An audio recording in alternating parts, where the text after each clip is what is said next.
Cette vidéo vous est présentée par la boutique de Dicehall.com, les prix les plus bas sur vos jeux de société favoris.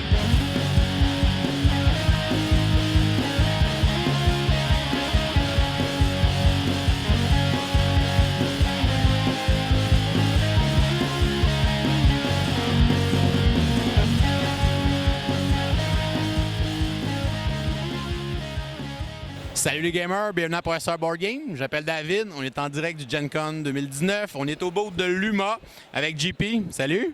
Salut, ça va bien? Salut, ça va bien toi? Ça va. Gros week-end. Ouais, c'est ton premier Gen Con, combien tu te sens à date?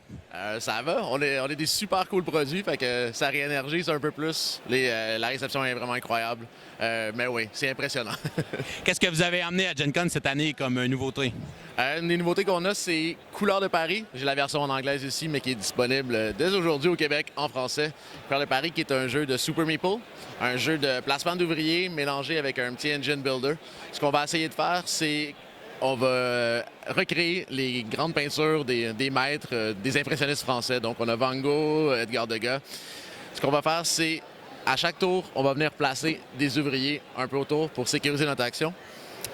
Après ça, on va faire les actions un après l'autre. Ce qu'on peut faire, c'est aller chercher des couleurs. On peut les mélanger pour donner des couleurs secondaires. On peut aussi optimiser nos outils pour faire toutes ces actions-là un peu meilleures, un peu mieux. Puis on va essayer de recréer ces peintures-là. Je pense aussi que c'est une publication originale de Super Meeple. Je sais que souvent, ils font des relocalisations en français, mais celui-là, je pense que c'est un de leurs designs originaux. Oui, exactement, c'est ça. Nicolas de Olvera, c'est son premier jeu. On est super contents. Super Meeple a pris un gamble avec un nouvel auteur puis un premier nouveau produit. Je pense que la réaction est vraiment incroyable. Il semble avoir eu beaucoup de hype aussi dans les derniers festivals en France, là, à Paris Ludique, puis ces choses-là. Oui, vraiment. On entendait parler de la part de Super Meeple. On était pas inquiet, mais on avait hâte de voir ce que ça allait donner aux États-Unis. Puis la réaction à Gen Con est incroyable. Et à part Couleur de Paris, qu'est-ce que vous avez aussi comme titre à vendre ici à Gen Con? On représente aussi Holy Grail. Donc, on a Museum qu'on a ressorti. Holy Grail ont leur propre boot. Ils ont décidé de présenter leur projet Roads to Rome, Dominations, qui est un jeu de civilisation avec des dominos. Il y a Titan aussi. C'est eux qui font Titan, ouais. Ils font Titan. Si vous ne l'avez pas vu encore, un méga gros jeu de mine sur Titan, la lune de Jupiter. Une présence assez incroyable sur la table. Vous avez aussi la gamme de jeux d'Ankama? Oui, on a les Ankama. Donc, on leur présente Welkin, qui va être un jeu de construction un peu hors de l'ordinaire parce qu'on va créer des maisons sur des îles flottantes dans les airs.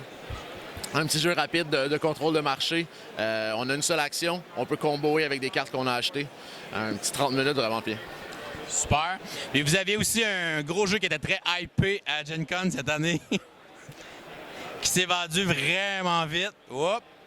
The King's Dilemma. The King's Dilemma. Oui, en fait, c'est un jeu, mais j'aime dire c'est une expérience narrative. Ouais. Ça va durer 15 parties. On va représenter la tête de grande famille du royaume de Ankist, qui est un royaume que les designers ont créé de toutes pièces. Il y a énormément de world building là-dedans.